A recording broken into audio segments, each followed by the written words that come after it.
Вот Масджид Аль-Акса с внутренней стороны. После Руджмана, после джума намаза. Вот такой вот мечеть. Здесь женщины молятся, дети приходят от мечети, чтобы получить баракат.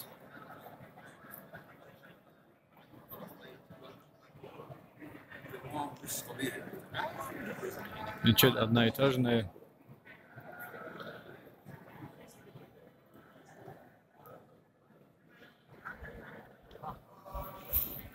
Это мечеть, в котором за совершенный намаз воздаяние в 100 раз больше.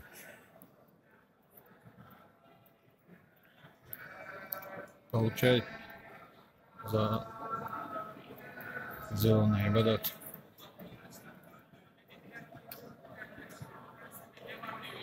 Если бы на зиярат пришли, турки, по-моему, сказали, вот этот минарет был сожжен, сожгли ее. Этот минарет был Салахуддин Айюби, рахимахуллах, и когда ее сожгли, с Иордании сделали ее и привезли сюда, поставили новую.